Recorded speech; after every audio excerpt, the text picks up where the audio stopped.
नमस्कार दोस्तों। राजस्थान भूगोल के अंदर आज एक नया टॉपिक राजस्थान की वन और वनस्पति से रिलेटेड अपन डिस्कस करेंगे।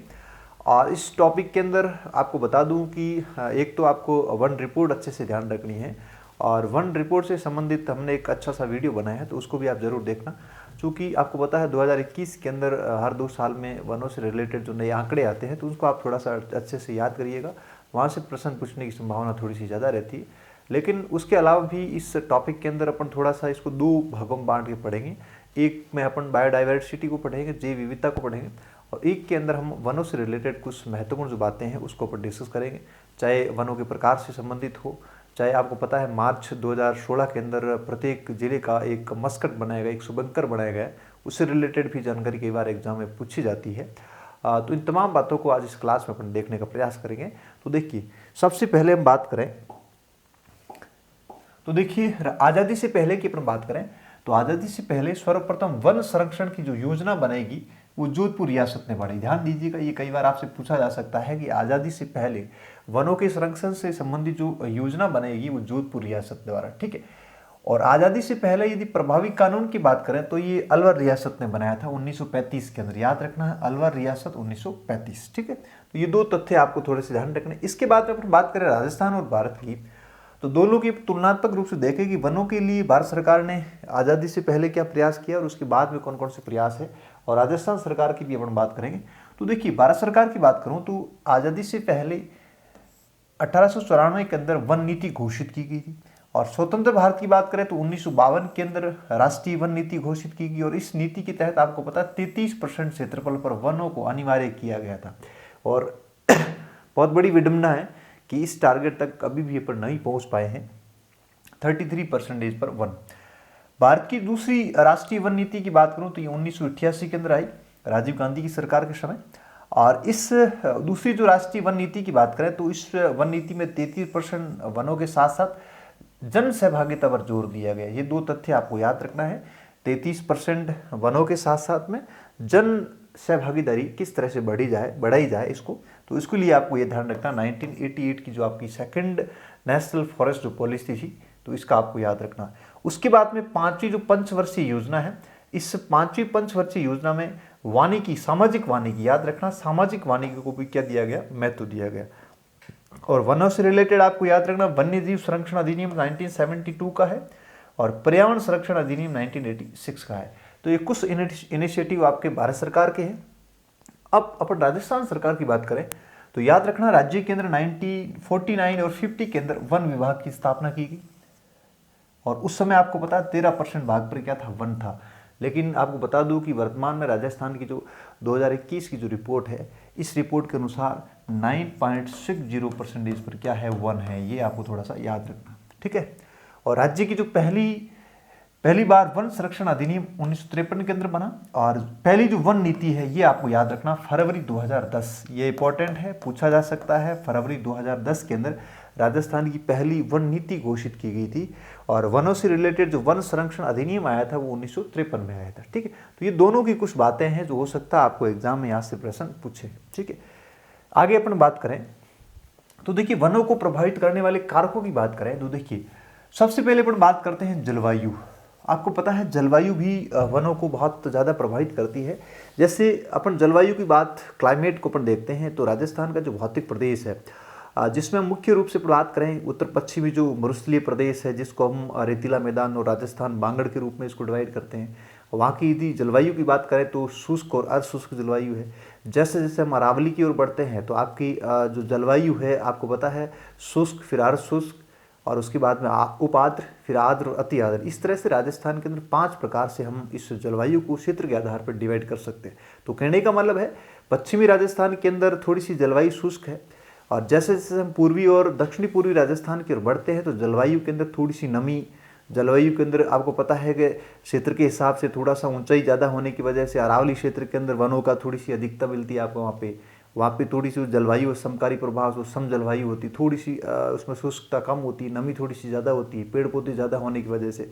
तो कहने का मतलब है कि इस राजस्थान के अंदर जो जलवायु है, तो ये जलवायु भी आपको याद रखना है कि इसको प्रभावित करती है आपके वनों को, ठीक है। तो महत्वपूर्ण है, इसको थोड़ा याद रखिए। उसके बाद में हम उच्चावच की बात करें तो देखिए, राजस्थान के अंदर इतने ऊंचे पहाड़ पर्वत मैदान मरुस्थल आपको नजर नहीं आएंगे, लेकिन मुख्य रूप से अपन बात करें राजस्थान के अंदर, जैसे जो पश्चिमी मरुस्थलीय प्रदेश है, उसके बाद हम जैसे ही अरावली की ओर बढ़ते हैं तो अरावली के अंदर थोड़ा सा जो क्लाइमेट है थोड़ा सा ऊंचा, चूंकि ऊंचे ऊंचे पर्वत या ऊंचे ऊंचे जो पहाड़ी जो क्षेत्र है, इस वजह से इस पहाड़ी और मैदानी जो स्वरूप है, तो स्वरूप में लगभग समानता है, लेकिन थोड़ा सा अरावली वाला जो क्षेत्र है तो वहाँ पर उच्चावच भी क्या करते, वनों को क्या करते, प्रभावित, क्योंकि इस क्षेत्र के अंदर थोड़ी सी वनों की क्या मिलती है, आपको अधिकता मिलती है, ऊंचे ऊंचे प्रकार के अच्छे प्रकार के आपके यहाँ पे वन मिलते हैं, ठीक है। तो ये थोड़ा सा याद रख। उसके बाद में मानवीय जो इफेक्ट है, तो इस ये भी मानवीय इफेक्ट भी आपके क्या करता है, वनों को प्रभावित, क्योंकि आपको पता है जिस तरह से वर्तमान में जो विकास की जो योजनाएं हैं सरकार चला रही है, तो विकास बनाम पर्यावरण, यानी जितना ज़्यादा आपका डेवलपमेंट होगा तो उस हिसाब से आपको बता दूं कि पर्यावरण को भी काफ़ी सारा नुकसान होता है। जैसे आज अपन बहुत बड़े बड़े प्रोजेक्ट या सड़कें बना रहे हैं, तो बड़े बड़े हॉस्पिटल बना रहे हैं, स्कूलें बना रहे हैं, तो उसका एक इफेक्ट यह है कि बहुत ज़्यादा संख्या में पेड़ काटे जा रहे हैं। तो कहने का मतलब यह है कि विकास बनाम पर्यावरण, यानी जैसे जैसे विकास की जो गतिविधियाँ हैं, विकास जिस रूप में तेज़ी से आर्थिक विकास जितना ज़्यादा होगा, पर्यावरण को उतना ही ज़्यादा थोड़ा सा नुकसान होगा। कहने का मतलब है कि जैसे आज़ादी के समय और अब के वर्तमान जो प्रदर्शन है उसमें अपन तापमान की तुलना करें तो थोड़ा सा अपना जो पर्यावरण है, क्लाइमेट चेंज है, वो काफ़ी हो गया है। आज अपन देखते हैं कि मार्च या अप्रैल के महीने के अंदर जून वाली गर्मी पड़ने लगती है, और समय से पहले बारिश का आना, समय से पहले मानसून जाना, ऋतुओं का भी थोड़ा सा चक्र बदल जाना, तो ये सारे के सारे जो प्रभाव है ये कहीं न कहीं इस पर्यावरण का जो इकोलॉजी है, इस इकोलॉजी के अंदर काफ़ी सारे वनों के कटने की वजह से ये हमारा जो पारिस्थितिकी जो तंत्र है वो काफ़ी इससे क्या हो गया, प्रभावित हो गया। तो कहने का मतलब है मानवीय इफेक्ट भी वनों को क्या करते, प्रभावित। तो मेजर रूप से इन तीनों को थोड़ा सा आपको याद रखना है, ठीक है। आगे अपन बात करते हैं राजस्थान के अंदर वनों के प्रकार की बात करें तो अपन मुख्य रूप से इसको 3 आधारों पर देख सकते हैं। एक आपका आरक्षित वन है, रिजर्व फॉरेस्ट है, ठीक है। उसके बाद में हम बात करते हैं रक्षित वन की, और एक आपका अवर्गीकृत वन। इन तीनों को अच्छे से देखना है। एग्जाम में आपको बता दूं यहाँ से रिलेटेड जो प्रश्न है वो पूछा गया कई बार। तो देखिए, आरक्षित वन का मतलब है यहाँ लकड़ी काटना और पशु चराना बिल्कुल क्या होता है, प्रतिबंधित है। याद रखना है, बिल्कुल प्रतिबंधित है, ये आपको याद रखना है, क्योंकि ये फॉरेस्ट डिपार्टमेंट के अंडर में होता है। यहाँ से आप लकड़ी काट नहीं सकते, पशु नहीं चरा सकते, और ये हमारे जो वन है ये हमारी परिस्थिति के लिए, हमारे पर्यावरण के लिए, इकोलॉजी के लिए बहुत ज़रूरी होते हैं। इसलिए यहाँ पे क्या रहता है, पूर्णतः प्रतिबंध रहता है। और इसके अलावा आपको थोड़ा सा याद रखना है कि वर्तमान में ये इसका जो 2021 की रिपोर्ट से देखें तो आरक्षित वनों का जो प्रतिशत है वो कितना है, 37.05। बहुत ही महत्वपूर्ण आंकड़ा है। यहाँ से प्रश्न आएगा आपके, आरक्षित, रक्षित और अवर्गीकृत तीनों आपसे पूछे जा सकते हैं, महत्वपूर्ण, अच्छे से ध्यान रखिए। और सबसे ज़्यादा जो आरक्षित वन है राजस्थान के अंदर उदयपुर के अंदर है, ठीक है। उसके बाद हम रक्षित वन की बात करें तो यहाँ पे आप फॉरेस्ट डिपार्टमेंट से आप अनुमति लेकर के सीमित मात्रा के अंदर आप लकड़ी और पशु चरा सकते हो, तो वो आपके हो जाएगा रक्षित वन। और वर्तमान में जो प्रतिशत है वो कितना है, 56.43। और सबसे ज़्यादा जो रक्षित वन है राजस्थान के अंदर 12 जिले के अंदर है। अवर्गीकृत वन की बात करें तो ये सितरे वन होते हैं, निम्न श्रेणी के वन होते हैं, और यहाँ पे कोई प्रकार, किसी प्रकार का कोई प्रतिबंध नहीं होता है। और वर्तमान में प्रतिशत की बात करें तो 6.52% भाग पर है, और सबसे ज़्यादा कहाँ है, बीकानेर। तो आप मोटा मोटा आरक्षित, रक्षित और अवर्गीकृत अच्छे से पढ़ लेना, यहाँ से प्रश्न बनने की पूरी संभावना है। ये आपको आंकड़ा रखना है प्रतिशत वाला याद। आपसे पूछेंगे भाई आरक्षित वन, रक्षित वन और अवर्गीकृत वनों का जो प्रतिशत है 21 की रिपोर्ट के अनुसार, तो यहाँ पे 37.05, यहाँ आपका 56.43 और ये है आपका 6.52। तो ये आपको मोटा मोटा इस आंकड़े को अच्छे से याद रखना, यहाँ से प्रश्न आने की संभावना रहती है। आपको बता दूं लगातार यहाँ से ये आंकड़े अभी चेंज हुआ, रिपोर्ट आई 21 के अंदर, तो हो सकता है कि प्रश्न वापस आपसे पूछ ले। उसके बाद में भौगोलिक दृष्टि से हम राजस्थान के वनों को 5 आधारों पर बांट सकते हैं। तो भौगोलिक दृष्टि से आपसे पूछे तो अपन इसको 5 आधारों पर देख सकते हैं, और यहाँ से भी प्रश्न पूछा जा सकता है। देखिए, सबसे पहले हम शुष्क सागवान वन की बात करें तो एक तो मोटा मोटा प्रतिशत याद रखना है, क्योंकि देखिए आपको प्रतिशत नहीं पूछेंगे, लेकिन आपको इन 5 प्रकारों को आपका क्रम पूछा जा सकता है कि भाई इन 5 प्रकारों को आरोही क्रम में या अवरोही क्रम में आप व्यवस्थित कीजिए। तो यहाँ पे आपको मोटा मोटा यदि आइडिया है कि भाई कौन सा जो सागवान वन हो कितने परसेंटेज एरिया पर है, ठीक है, तो ये थोड़ा सा ध्यान रखिए। तो लगभग 6 या 7% के आसपास है शुष्क सागवान वन। और आपको याद रखना 75 से 110 सेंटीमीटर वार्षिक वर्षा वाले क्षेत्रों में ये वनों की इसकी क्या रहती है, अधिकता। और मुख्य क्षेत्र की बात करूँ तो याद रखना राजस्थान के अंदर दक्षिणी और दक्षिणी पूर्वी जो क्षेत्र है वहाँ पे सबसे ज़्यादा। अब मैंने कुछ जिले भी लिखे हैं, लेकिन याद रखना है आपको शुष्क सागवान जो वन है ये राजस्थान के अंदर दक्षिणी और दक्षिणी पूर्वी जो क्षेत्र है वहाँ पे सबसे ज़्यादा, और सबसे ज़्यादा घने जो सागवान के वन है वो कहाँ है, बांसवाड़ा। इसके अलावा उदयपुर के अंदर है, चित्तौड़ के अंदर है, प्रतापगढ़ के अंदर है, कोटा है, बारा है, बूंदी। तो मोटा मोटा आपको याद रखना है दक्षिणी और दक्षिणी पूर्वी राजस्थान। मुख्य वृक्ष की बात करें तो यहाँ पे आपको याद रखना, एक तो देसी सागवान है, बरगद है, आम है, तेंदू है। आगे अपन पढ़ेंगे, इनका आर्थिक महत्व भी पढ़ेंगे, मैं आपको बताऊंगा आर्थिक महत्व क्या है। तेंदू का पत्ता है, गूलर है, साल है, खेर है, महुआ है, ठीक है। तो ये सारे के सारे जो मुख्य वृक्ष है शुष्क सागवान वनों के। और इसके अलावा राजस्थान के अंदर आगे अपन पढ़ेंगे जैव विविधता, और वहाँ पे हम राष्ट्रीय उद्यान और अभ्यारण्यों की बात करेंगे। तो वहाँ पढ़ेंगे राजस्थान का एक अभ्यारण्य सीता माता अभ्यारण्य, और याद रखना इसी सीता माता अभ्यारण्य को सागवान का क्या बोलते हैं, जंगल कहा जाता है, ठीक है। तो ये तथ्य भी आपको थोड़ा याद रखना। तो पहला आपका शुष्क सागवान वन मोटा मोटा याद रखना आपको कितने परसेंटेज एरिया पर है।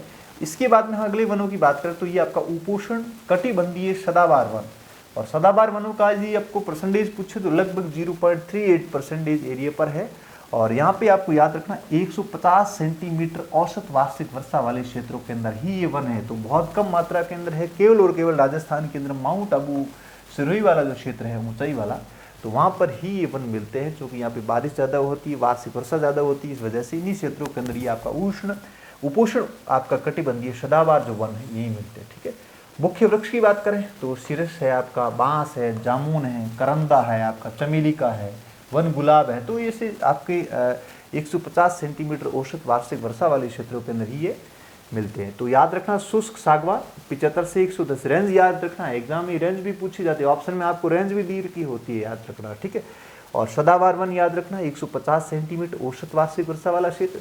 और मुख्य वृक्ष भी थोड़ा सा आपको याद रखना है। और मुख्य जो क्षेत्र है यहाँ पे दक्षिणी पूर्वी राजस्थान है, और यहाँ पे मुख्य क्षेत्र है केवल और केवल आपका माउंट आबू।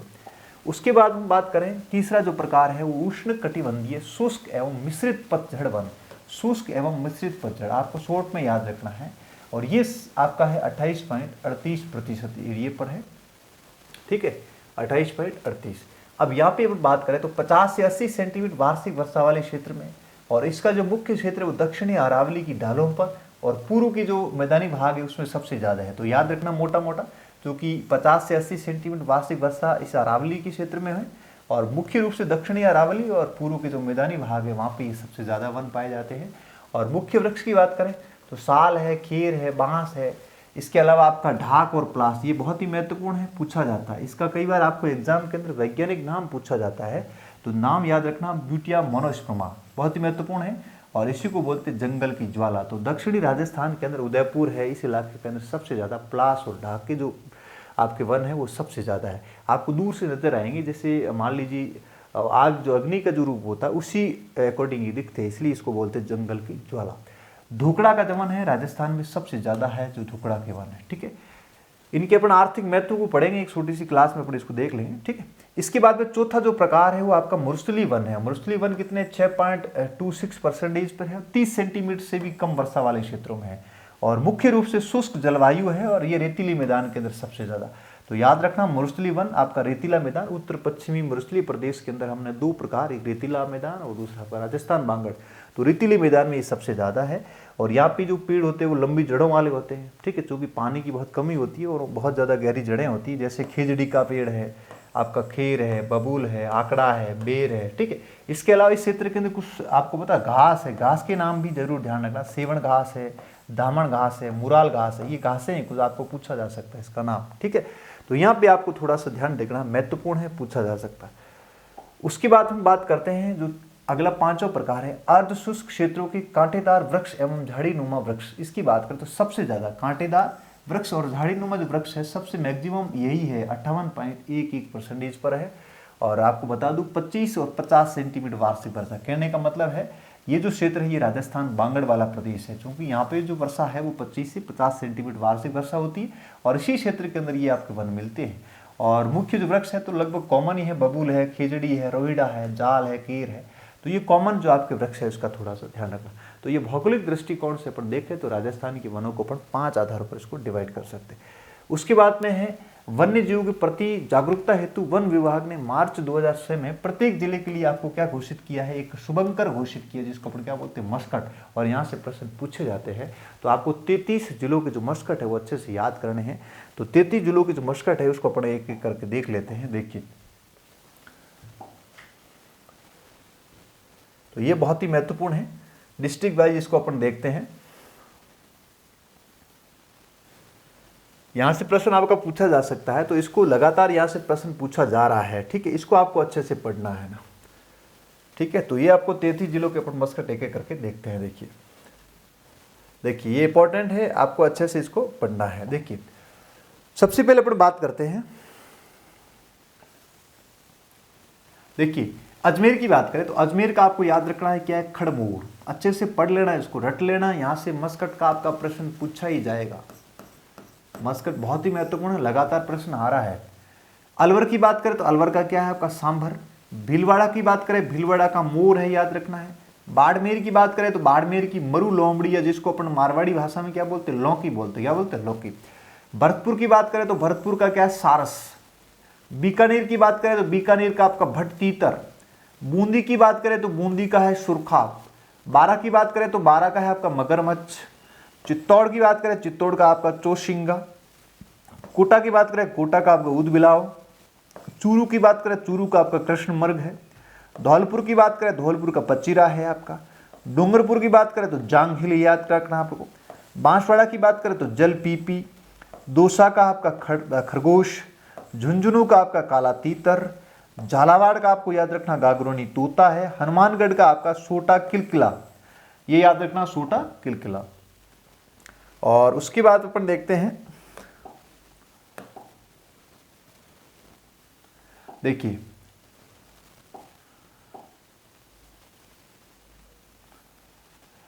उसके बाद में अपन देखते हैं हनुमानगढ़ सोटा किलकिला। जयपुर की बात करें तो जयपुर का चीतल है। जोधपुर की बात करें तो पुरंजा आपको याद रखना है। जैसलमेर का गोडावन है। जालोर का भालू है। ये देखिए आपको जिले के हिसाब से जहां पे अधिकता है जिन वन्य जीवों की, तो उस हिसाब से प्रत्येक जिले का शुभंकर बना है। करौली का है आपका घड़ियाल। पाली का आपको पता तेंदुआ। प्रतापगढ़ की बात करें तो उड़न गिलहरी। राजसमंद का आपका भेड़िया है। नागौर का आपका राजहंस है। और श्रीगंगानगर का आपका चिंकारा है, काला हिरण आपको याद रखना है। सीकर का शाहीन है। सुरही का आपको जंगली मुर्गा है, ठीक है, तो जंगली मुर्गा सिरोही का है। सवाई माधोपुर की बात करें तो बाघ है, आपको याद रखना। टोंक का क्या है, हंस। और उदयपुर का क्या है, कब्र बिज्जू। तो इस तरह से राजस्थान के इधर 33 जिलों के क्या है, मस्कट है, अच्छे से पढ़ लेना। यहाँ से लगातार प्रश्न पूछा जा रहा है। मार्च 2006 में प्रत्येक जिले के एक एक शुभंकर बनाए, ताकि जो संख्या घट रही है इस हिसाब से जिले के रूप में एक नई पहचान मिले और इनको किस तरह से बचाया जाए, इसलिए सरकार का प्रयास है। तो प्रत्येक जिले का एक शुभंकर है, अच्छे से पढ़ लेना, बहुत ही महत्वपूर्ण है, लगातार यहाँ से प्रश्न पूछा जा रहा है, ठीक है। तो यहाँ से इसको आप थोड़ा सा अच्छे से पढ़ना, ठीक है। तो 33 के 33 आपको एक बार इनके आप देखोगे, सर्च करोगे तो आपको पिक्चर भी मिल जाएगी किस तरह से ये दिखते हैं दिखने में, क्योंकि आपको पता है अपन सब जैसे कब्र बिज्जू है, सारे जीवों के बारे में अपन को आइडिया नहीं है, तो आप कम से कम इनकी पिक्चर भी देख सकते हो। तो मोटा मोटा आपको इन 33 जिलों का क्या याद रखना है, ये आपके मस्कट याद रखना है, डिस्ट्रिक्ट वाइज है, ठीक है। तो आप देख सकते हो डिस्ट्रिक्ट वाइज भी दिया हुआ है शुभंकर राजस्थान के अंदर, ठीक है। तो देखिए वन्य जीवों के संरक्षण को, लोगों में वन्य जीवों की भावनात्मक तौर पर इसको जोड़ने के लिए नई पहल है सरकार की, ठीक है। और जिस तरह से वन्य प्रजातियों की जो कमी नहीं है, इसमें आपको याद रखना जिला स्तरीय जीव को बचाने और संरक्षित करने की दिशा में काम करने के हिसाब से, ठीक है, एक बहुत बड़ी पहल है सरकार की, ठीक है। तो इस हिसाब से आपके 33 जिलों की जो मस्कट है उसको आप अच्छे से याद कर लेना, रट लेना। यहाँ से प्रश्न पूछने की प्रबल संभावना है, लगातार आ रहा है। आपको जैसे 4 दे देंगे और सामने इस पर पूछ लेंगे कौन सा सही सुमेलित नहीं है शुभंकर जिले के हिसाब से, या फिर आपको सुमेलित करने वाला प्रश्न पूछा जा सकता है। तो मतलब कई प्रकार के यहाँ से प्रश्न बन सकते हैं। आपको 33 के 33 अच्छे से पढ़ लेना, यहाँ से प्रश्न आपका गलत नहीं होना चाहिए और संभावना रहती है यहाँ से प्रश्न पूछने की बहुत ज़्यादा, ठीक है। तो अगली क्लास में हम कुछ यहाँ से वनों से रिलेटेड जो वनों का जो आर्थिक महत्व है तो उसको अपन पढ़ेंगे। उसमें कई अपन छोटे मोटे जो आपके पेड़ पौधे उनके जो वनस्पति नाम है, बॉटनिकल जो नेम है, जैसे खेजड़ी है, रोहिड़ा है, उसके संदर्भ अपने थोड़ा सा देखेंगे। और उसके बाद में मेनली जो हमारा नेक्स्ट जो पार्ट रहेगा वो आपका रहेगा जैव विविधता, बायोडाइवर्सिटी सिटी से रिलेटेड रहेगा। और इसी जैव विविधता के अंदर हम राष्ट्रीय उद्यानों को पढ़ेंगे, अभ्यारण्यों को पढ़ेंगे और कंजर्वेशन जो रिजर्व है उसकी बात करेंगे। ठीक है, तो मोटा मोटा जो अगला है वो पार्ट भी काफ़ी बहुत ही महत्वपूर्ण है वनों से रिलेटेड।